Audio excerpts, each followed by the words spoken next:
नमस्कार, स्वागत है आपका आज के मुख्य समाचार में। अब तक की बड़ी खबर आ गई है। मोदी की सरकार फिर से देश में बनने जा रही है। मोदी जी ने जो 400 पार का आंकड़ा दिया था, तो मोदी सरकार 400 से भी ज्यादा सीटों से इस बार का लोकसभा चुनाव जीत चुकी है। एग्जिट पोल के नतीजे सामने आ गए हैं। 4 जून को रिजल्ट आएगा और जैसे ही एग्जिट पोल के नतीजे सामने आए, आरजेडी और महागठबंधन वालों के साथ इंडिया गठबंधन के सारे दलों में हड़कंप सा मच गया है। साथ ही बिहार की जनता के लिए आज कई बड़ी घोषणाएं कर दी गई है। तो इधर बिहार में गर्मी से फिर से कई लोगों की दर्दनाक मौत हो गई। तो आज की देश की और बिहार की महत्वपूर्ण खबरों पर बात करेंगे। इससे पहले आपसे एक छोटी सी अनुरोध है, कृपया वीडियो को एक प्यारा सा लाइक अवश्य कर दीजिएगा। आपका लाइक करना ही हमारी मेहनत का फल होता है। लोकसभा चुनाव का रिजल्ट 4 जून को आने वाला है। इससे पहले एग्जिट पोल ने बता दिया कि एनडीए की सरकार बन रही है। इस बार इंडिया गठबंधन की काफी ज्यादा शर्मनाक तरीके से हार हो गई है। हम आपको 1-2 एग्जिट पोल नहीं बल्कि 13 एग्जिट पोल के अनुसार बताएंगे कि किस तरह से एनडीए की सरकार बन रही है, किस तरह से बीजेपी की सरकार बन रही है। देश में फिर से एक बार मोदी सरकार आ रहा है। एनडीए को 365 से लेकर 370 सीट आ गया है, तो इंडिया गठबंधन को मात्र 140 से 145 सीट मिलता हुआ दिख रहा है। देखिए, गुजरात की सूरत सीट पर भाजपा निर्विरोध जीत चुकी है चुनाव, यानी अब 542 सीटों तक बात करें तो देखिए, इंडिया टुडे एक्सिस माई इंडिया के द्वारा कहा गया कि एनडीए 361 से 401 सीट ला सकते हैं, जबकि इंडिया गठबंधन 131 से 166 सीट तक लाएंगे। एबीपी वोटर्स के द्वारा कहा गया कि एनडीए को 353 से 383 सीट तक आ सकता है, तो वहीं इंडिया गठबंधन 152 से 182 सीट लाएंगे। तो वहीं न्यूज 24 के द्वारा कहा जा रहा है कि एनडीए 400 पार सीट ले आएंगे, जबकि इंडिया गठबंधन मात्र 107 सीट ला पाएगी। न्यूज 24 के एग्जिट पोल में एनडीए को 400 सीट दे दिए हैं। तो इधर जन की बात के द्वारा कहा जा रहा है कि एनडीए 362 से 392 सीट ला सकते हैं, जबकि इंडिया गठबंधन 141 से 161 है। इंडिया टीवी सीएनएक्स के द्वारा कहा गया है कि एनडीए को 371 से 401 सीट आ सकता है, तो वहीं इंडिया गठबंधन को 109 से 139 टाइम्स नाउ के द्वारा कहा गया है कि एनडीए यानी बीजेपी को 358 सीट तक आ सकता है, तो वहीं इंडिया गठबंधन को 152। टीवी 9 के द्वारा कहा गया कि एनडीए को 346 सीट आ सकता है, जबकि इंडिया गठबंधन को 162। रिपब्लिक भारत के द्वारा कहा गया कि एनडीए को 353 से लेकर 368 सीट आ सकता है, जबकि इंडिया गठबंधन को मात्र 118 सीट तक आ सकता है। न्यूज नेशन ने भी कहा कि एनडीए को 378 सीट आ सकता है। न्यूज 18 ने भी कहा है कि एनडीए को 370 सीट तक आ सकता है।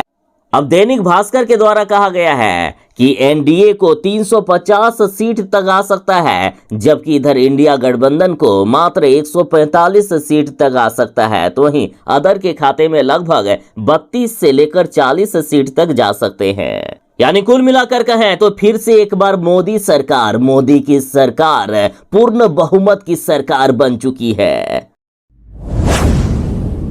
देश में एक बार फिर से मोदी की सरकार बनने जा रही है। मोदी सरकार 370 का भी आंकड़ा पार कर चुकी है। एग्जिट पोल में साथ ही यह भी दावा किया गया कि बिहार की 40 सीटों पर इस बार महागठबंधन को यानी इंडिया गठबंधन वालों को मात्र 3 से 7 सीट तक मिल सकता है, जबकि एनडीए को इस बार 33 से लेकर 37 सीट मिलने जा रहा है। और इधर एबीपी के वोटर्स ने अनुमान लगाया है कि बिहार में एनडीए को 34 से 38 सीटें मिल सकती है, जबकि इंडिया गठबंधन को 3 से 6 सीट मिल सकता है। तो इधर इंडिया टुडे के द्वारा कहा गया है कि एनडीए को यानी बीजेपी को बिहार में 29 से 33 सीटें मिल सकता है, जबकि इंडिया गठबंधन को 7 से 11 सीट मिल सकता है। न्यूज 24 के अनुसार एनडीए को बिहार में 32 से 40 सीट मिल सकता है, जबकि इंडिया गठबंधन को 0 से लेकर 8 सीट मिल सकता है। यानी न्यूज 24 ने तो एनडीए को सभी 40 के 40 सीटें दे दिए हैं इस बार, तो इधर एनडीटीवी ने कहा है कि एनडीए को 32 से 37 सीटें बिहार में मिल सकता है, जबकि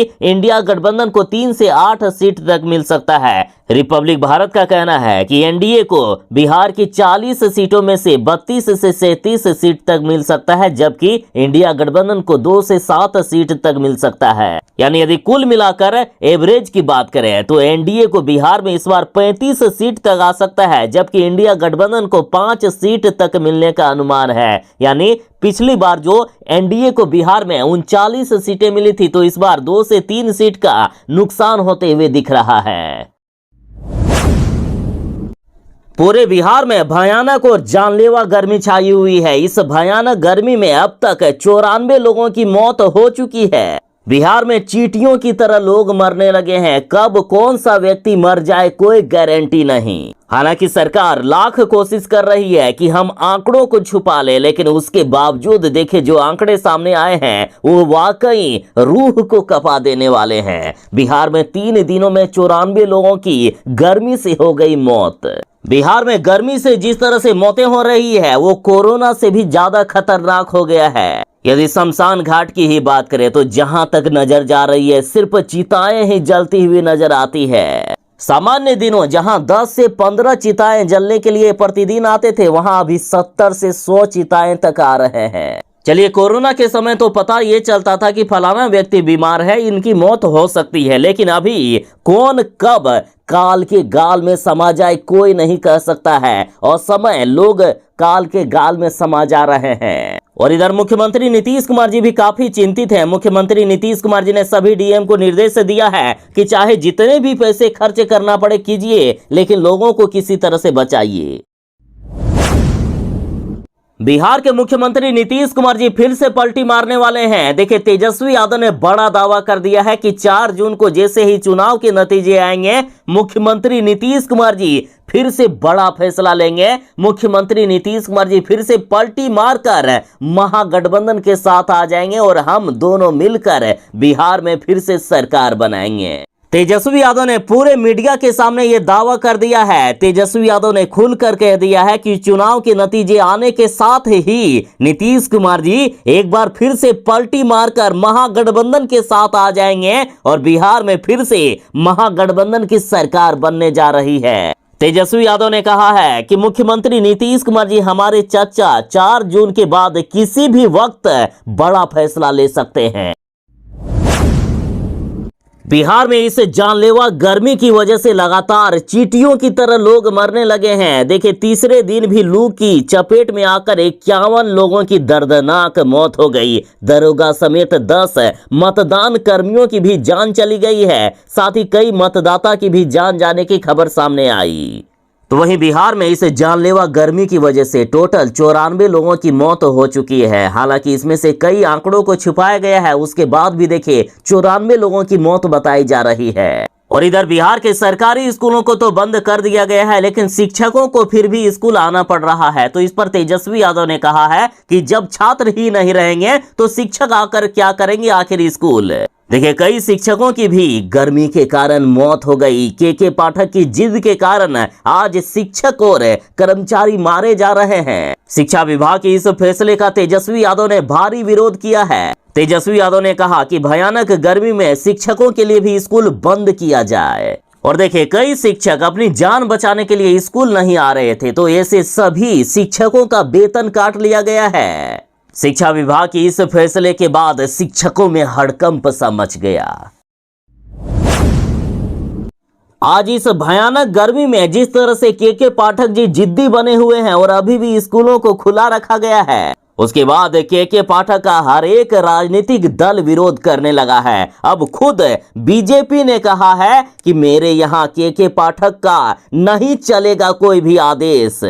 हमारे क्षेत्र में सिर्फ नीतीश कुमार जी का आदेश चलेगा। यदि जांच के लिए कोई भी अधिकारी या कोई भी लोग आए तो उनको बंधक बना लेंगे, उनको बांध कर रख देंगे। दरअसल पूर्वी चंपारण के गोविंदगंज से भाजपा विधायक सुनील मणि तिवारी ने कहा कि स्कूल में बच्चों के साथ साथ शिक्षकों को भी गर्मी लगती है, इसीलिए शिक्षकों के लिए भी स्कूल बंद होना चाहिए। इन्होंने कहा कि सभी शिक्षक एकजुट हो जाए और शिक्षा विभाग के कोई भी अधिकारी अगर जांच के लिए स्कूल पहुंचे तो उन्हें बंधक बनाकर उनको सूचना दें। वे खुद इस मामले को देखेंगे। ये लोग स्कूलों में जांच के नाम पर शिक्षकों से पैसा लूटने के लिए आते हैं, इसलिए सभी लोग मिलकर शिक्षा विभाग के अधिकारियों को बंधक बनाने का काम करें। इनको बांध कर रख लें, इनको स्कूल में ही रख लें, जाने नहीं दीजिएगा। देखते हैं हमारे क्षेत्र में आखिर शिक्षा विभाग का कौन सा अधिकारी कदम रखने की जरूरत करता है। किसी को घुसने नहीं देंगे और कोई अगर आएगा तो उनको जाने नहीं देंगे, बंधक बनाकर रख लीजिए।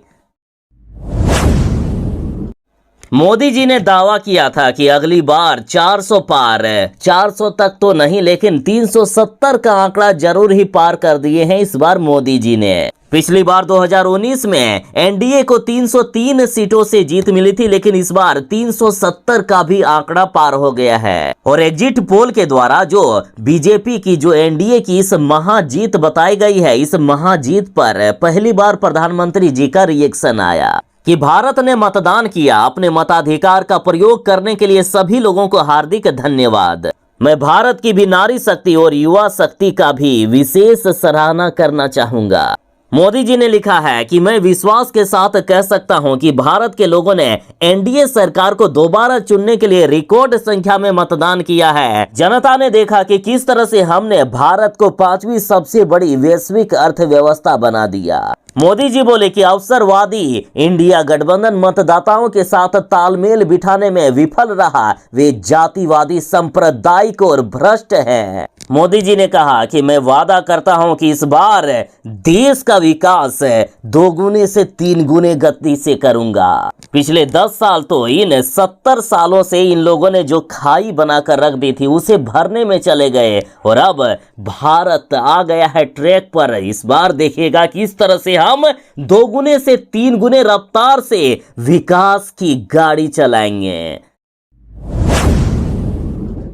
इस भीषण गर्मी के बीच राहत भरी खबर आई है। तय समय से पहले बिहार में मानसून की एंट्री होगी। जल्द ही बिहार में बारिश के दिन आएंगे, बरसात के दिन आएंगे। दरअसल 30 मई को ही दक्षिण पश्चिम मानसून ने केरल और पूर्वोत्तर भारत में दस्तक दे दी है और मौसम विभाग ने इधर कह दिया है कि बिहार में मानसून की एंट्री 15 जून तक होने वाली है, यानी 15 जून से बिहार में बरसात की शुरुआत हो जाएगी। बारिश के दिन 15 जून से आ जाएंगे बिहार में। साथ ही मौसम विभाग ने यह भी कहा है कि मानसून की एंट्री से पहले बिहार में प्री बारिश होने वाली है। बिहार में भारी बारिश होगी। अगले 2 से 3 दिनों में बिहार में भारी बारिश होने वाली है। शिक्षा विभाग के अपर मुख्य सचिव के पाठक की जिद के कारण आज कई शिक्षकों की मौत हो गई है। बिहार में लोग धड़ाधड़ मर रहे थे और के पाठक जी ने स्कूलों को खुला रखे थे, जिससे कई बच्चे बेहोश हो गए। उसके बाद मुख्यमंत्री नीतीश कुमार जी के आदेश के बाद किसी तरह से बच्चों के लिए स्कूल तो बंद किया गया, लेकिन शिक्षकों के लिए नहीं। शिक्षकों और कर्मचारियों को अभी भी प्रतिदिन स्कूल आना पड़ रहा है। तो इधर जमुई में हीट वेव से एक टीचर की मौत हो गई है। साथ ही अन्य कई जिलों में आंगनबाड़ी सेविका और सहायिका की भी मौत की खबर सामने आ रही है। और इधर जमुई में टीचर की मौत पर बेटे ने कहा कि अब्बू की मौत का जिम्मेदार और कोई नहीं बल्कि के पाठक है। आज हालात ये है कि के पाठक का पूरे बिहार में विरोध हो रहा है। बीजेपी ने तो के पाठक को पागल तक कह दिया है, कहा है कि इनको बाहर नहीं छोड़ना है, इनको पागल खाना भेज दिया जाए। तो इधर इस घटना से गुस्साए लोगों ने मुख्य सड़क को जाम कर दिया और के पाठक के पुतले जलाए, इनके मुर्दाबाद के नारे लगाए गए। प्रधानमंत्री नरेंद्र मोदी जी बार बार कहते हैं कि ये विपक्ष वाले जेल जाने से बचने के लिए अपनी सरकार बनाना चाहते हैं और इसलिए सभी लोग एकजुट हुए हैं। सब मिलकर मोदी जी को इसलिए हराना चाहते हैं क्योंकि ये जेल जाने से बचना चाहते हैं। लेकिन ये मोदी है। किसी ने भी यदि देश के साथ धोखेबाजी की है, जिसने भी घोटाला किया है, मोदी किसी को भी नहीं छोड़ेगा। और इधर दिल्ली के मुख्यमंत्री अरविंद केजरीवाल जी का कहना था कि यदि इंडिया गठबंधन की सरकार बन गई तो मुझे जेल नहीं जाना होगा, और यदि हार गई तो फिर से मुझे जेल जाना होगा। और अब बड़ी खबर आ गई है कि सीएम अरविंद केजरीवाल को कोर्ट से बड़ा झटका लगा। इनको वापस आज जेल जाना पड़ रहा है। देखिए, दिल्ली शराब नीति घोटाले मामले में मनी लॉन्ड्रिंग के केस में अरेस्ट मुख्यमंत्री अरविंद केजरीवाल को फिर से आज जेल जाना पड़ रहा है। 1 जून तक अरविंद केजरीवाल जी को चुनाव प्रचार करने के लिए अंतरिम जमानत दी गई थी, लेकिन 2 जून को वापस उन्हें सरेंडर करना पड़ रहा है। 2 जून को फिर से वे तिहाड़ जेल जा रहे हैं।